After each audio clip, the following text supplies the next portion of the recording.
okay, before I got a lot of questions. I got to ask you. I got one more before we go back. Oh, sure.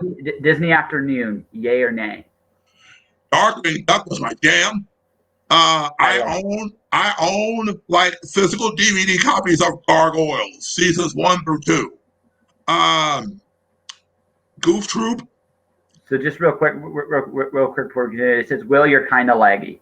I don't know what's going on. Laggy. I'm not for sure how to fix that. Okay, I'm fine, apparently. Highland Fighter says I'm fine. So Okay. Hi, Highland Fighter. Welcome to the podcast. I'm glad you could join us, and hope other people that do join us as well. But if you can't fix it, it is what it is. I mean, do the best you can. Right? As long as you're aware that there might be like a pause. Okay. So, yeah, Disney Afternoon loved it. Like I said, Gargoyles. My mother was glad I got into Gargoyles because I started reading more as a result of watching Gargoyles. Okay. So for me, this was me. My Disney Afternoon. All right, DuckTales. I love me some DuckTales. Mm-hmm. Gummy Bears. Gummy Bears was just so damn cool. A lot of people have missed that one when they go back, but that one's damn cool. I'm a sucker for Chip and Dale Rescue Rangers. I just loved Chip and Dale when I was a kid, and then I got to watch that. And Dale still, all the episodes with Dale are still my favorite because it just. I was more a Tailspin kid. I love me some Chip and Dale. Yeah, no. That Tailspin's okay. I didn't. Bonkers sucked. It's the only one of the ones I thought sucked. It was all right. You're nicer than I am. What can I say? It was all right. It wasn't that great. It was all right. So, but for me, it was. How do I put this? I love the Disney Afternoon because it sounds like you and I have a similar kind of imagination, and you're probably more talented than I am. Just watching the results of what you do, you're probably more talented. I'm a big enough man to admit it. I'm gonna weep a little bit on the inside just based on the because you are damn good, but. We have a similar imagination. I love Darkwing Duck. I really love Darkwing Duck. That's my favorite. It's really tough for me. DuckTales or Darkwing Duck are kind of like they're similar, but I like Launchpad and DuckTales better. But I love Darkwing. I love the Darkwing.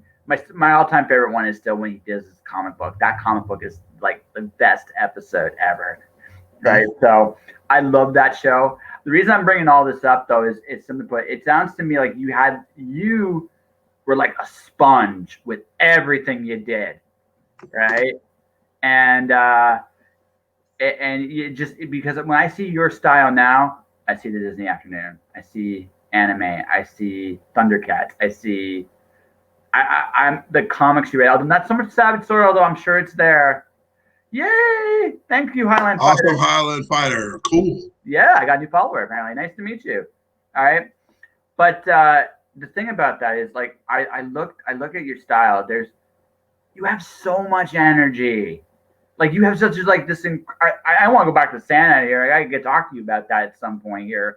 Okay. But you have so much energy, and I was just wondering, like, so for you, then it's like pictures are just easier than words.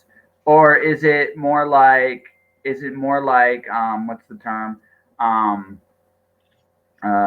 Because it sounds to me like you're more visual minded, but you're definitely like you are a very smart storyteller. So I'm just kind of curious, like how that evolved. I'll tell a story to help with that. Yeah. So when I drew my version of Santa Claus out, I initially drew this picture. Okay. So I was thinking in my mind, if you took James Bond and gave him a bit of a almost Magnum PI look with a bit more of a Santa Claus style to it. And so I was like, okay, so what kind of stories can we tell with him? Like, what are we doing? Where are we going? And so a big question I always have is, okay, so what does Santa Claus do the other 300-something days of the year? But he's not out delivering gifts. Well, how do you pay elves to build toys for children?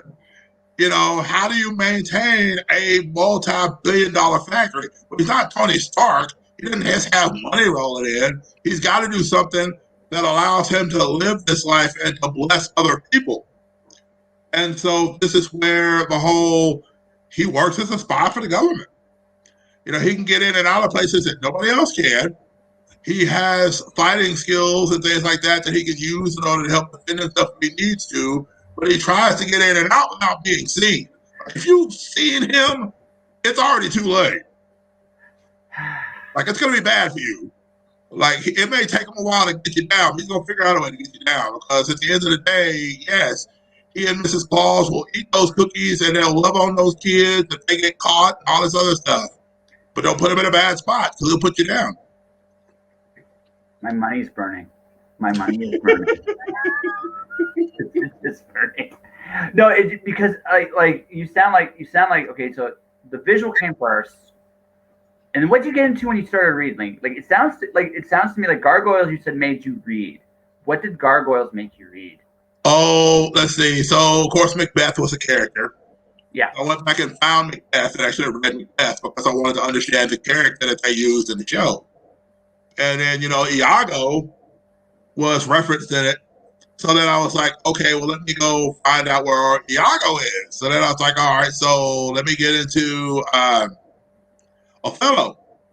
So I started reading that. I had read Julius Caesar in high school, but it was more like a high school assignment. I had to do it. I didn't know it. Yeah, and it's not a fun play. Julius Caesar, Romeo and Juliet. You had to read those. Yeah. But it wasn't until I got to Gargoyle. So it's like, so who are these other people? Like, what is this world? So then I started reading, trying to find fantasy stuff. I found old school C.S. Lewis back when he was doing sci-fi before he did more of the Christian-based sci-fi stuff. And then I was like, okay, well, who else is down there? So I started reading a little bit of Tolkien.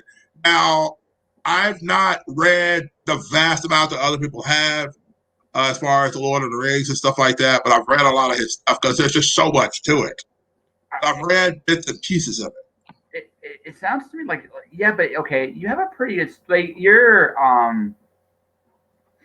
story fundamentals are good. Shakespeare, like, okay, Shakespeare is, okay, my take on Shakespeare, he has 5 amazing plays. Othello's one of them. I love Midsummer's Night Dream. I think that's a fantastic story. Mm-hmm. Macbeth, Hamlet, right? And of all his comedies, I really like Merchant of Venice. So those are my 5 that I really think are good. Romeo and Juliet is a great love story. It's one of the original love stories. I'm not disrespecting anything else. Shakespeare's poems are incredible, right? But those are the 5 plays I think that are worth. If I were telling anybody, you were really serious to get into Shakespeare, those are the 5. And